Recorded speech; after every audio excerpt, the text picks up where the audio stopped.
মমতা বন্দ্যোপাধ্যায়ের বক্তব্যের মধ্য দিয়ে আজকে এটা অত্যন্ত সুস্পষ্ট বিষয় যে শহীদ ওসমান হাদির খুনের সাথে ভারত এবং তার গোয়েন্দা সংস্থা রয়ের প্রত্যক্ষ জড়িত থাকার প্রমাণ রয়েছে। আমরা আপনাদেরকে স্পষ্ট করে জানিয়ে দিতে চাই যে ভারত কেন শহীদ ওসমান হাদিকে খুন করতে গেল, ভারতের এইখানে কি স্বার্থ রয়েছে। আপনারা জানেন 2024 সালে জুলাই গণঅভ্যুত্থানের পরে বাংলাদেশের স্বাধীনতা এবং সার্বভৌমত্বের প্রশ্নে যেই ছেলেটা ছিল আপোষহীন, যার কণ্ঠস্বর ছিল বাংলাদেশের মানুষের পক্ষে, যার কণ্ঠস্বর ছিল বাংলাদেশের আজাদির পক্ষে, যিনি বাংলাদেশের স্বাধীনতা সার্বভৌমত্বকে রক্ষা করবার জন্য নিজের বুক টান টান করে তার স্বাধীনতা সার্বভৌমত্বের জন্য নিজের পতাকা সামনে নিয়ে দাঁড়িয়েছিলেন, সেই মানুষটা হচ্ছেন শহীদ ওসমান হাদি। জুলাই পরবর্তী সময়ে আওয়ামী লীগ পালিয়ে যাওয়ার পরেও ভারত এই আওয়ামী লীগের মধ্য দিয়ে বাংলাদেশে তার আধিপত্যবাদ কায়েম করত। সে এই আওয়ামী লীগের মধ্য দিয়ে বাংলাদেশে তার ব্যবসা বাণিজ্য থেকে শুরু করে করিডোর ট্রানজিট সকল ধরনের আধিপত্য, সামরিক খাত, এইগুলোর নিয়ন্ত্রণ সে এই আওয়ামী লীগকে ব্যবহার করত, যার কারণে ভারতের জন্য একটি মাথা ব্যথার কারণ হয়ে দাঁড়িয়েছিলেন শহীদ ওসমান হাদি। এখন এই হত্যার পরে যখন আমরা ভারতের এই প্রসঙ্গটা টেনে আনবার চেষ্টা করছিলাম, তখন বাংলাদেশের একটা মহল আমাদেরকে বারংবার বিতর্কিত করবার চেষ্টা করেছে এবং আমরা যারাই শহীদ ওসমান হাদির এই খুনিদের ব্যাপারে কণ্ঠ উচ্চারণ করছিলাম, কণ্ঠ জোর করছিলাম, তখন তারা আমাদেরকে বিভিন্নভাবে বিভিন্ন ট্যাগ দিয়ে এই লড়াইকে, এই খুনের বিচারকে বাধাগ্রস্ত করবার চেষ্টা করেছে।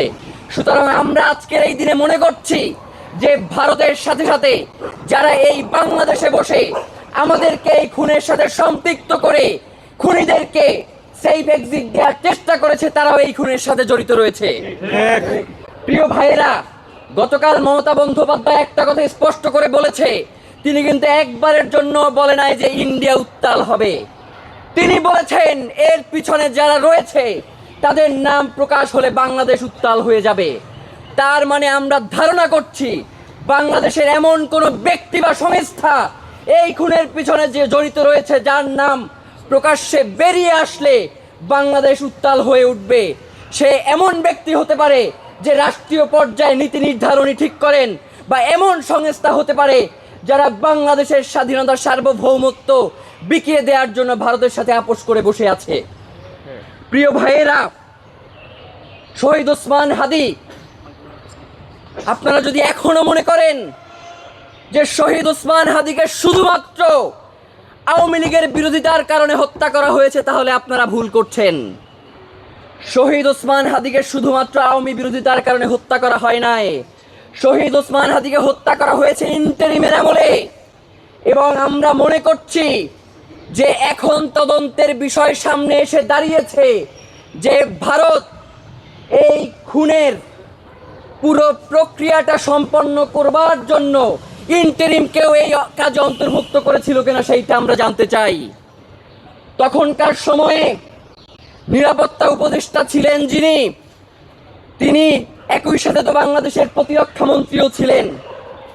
তো তিনি আসলে শহীদ ওসমান হাদিকে তো প্রতিরক্ষা করতে পারেন নাই, উল্টো সুরক্ষা দিয়ে খুনিদেরকে ভারতে পাঠিয়ে দিয়েছেন।